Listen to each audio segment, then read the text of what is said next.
വകയൊരു ദേശത്തെ മരണക്കൊട്ടില്ലത്തെ വെളിപ്പെണ്ണായി വന്നു തമ്പുരാട്ടി.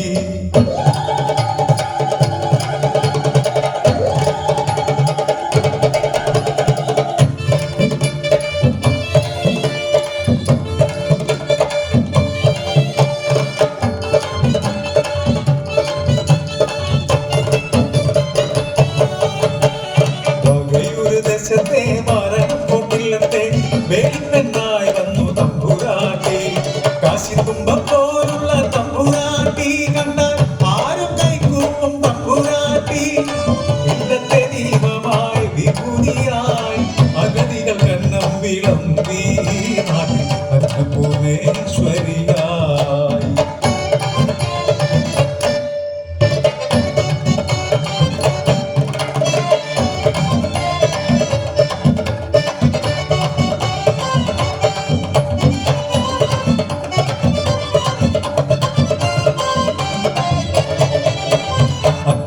കഴിഞ്ഞെന്ന് പടിപ്പുറവാതിൽ തുറന്നവൾ വിളിച്ചു ചോദിക്കും, അത്താഴ പട്ടിണിക്കാരുണ്ടോ?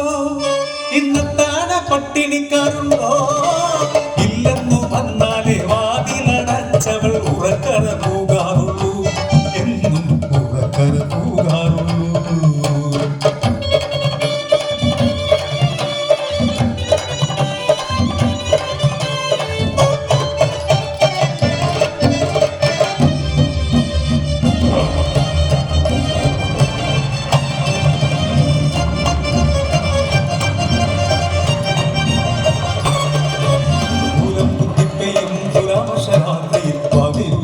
ഒരു പെണ്ണൊരുത്തി വിശപ്പാൽ കരയുന്നുണ്ടോ മനകളുമ എത്തിയോടവളോടാരോ ചൊല്ലി, വരണം തൊട്ടില്ലത്തെ പടിപ്പുര മുട്ടിയ കിട്ടുമല്ലോ അന്നം വിശപ്പകറ്റാ.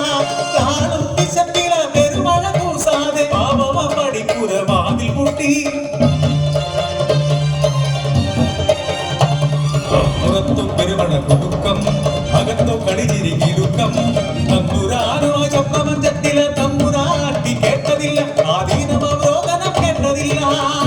കൊടും മഴ പെയ്ത്തില കൂരിരുട്ടിൽ ആ നിലവിളി വെറും വനരോദനമായി.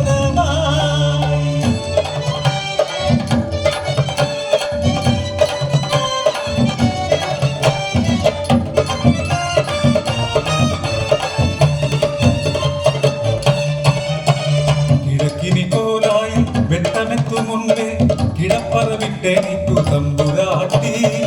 ഇല്ലക്കുളത്തിൽ കുളിച്ചീലനൊടുത്തവർ തേവാര കിണ്ടിയിൽ ജലം നിറച്ച് വടക്കിനി ദേവരെ തൊഴുതിറങ്ങി നടുമുറ്റത്തെ തുളസിക്കു നീ കൊടുത്തു.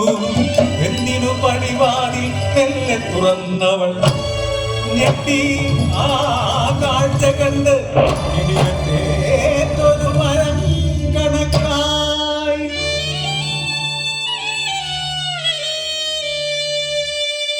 രണ്ടും നിക്കിടാങ്ങളെ നെഞ്ചോടു ചേർത്ത് തണുത്തു വിറങ്ങരിച്ച ഒരു പെണ്ണിൻ ജഡം.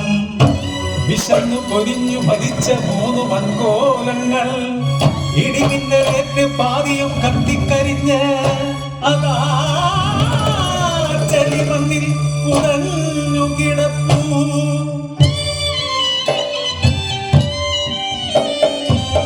ഒരു പിടി അന്നം കൊതിച്ചോടി വന്ന് പടിപ്പുര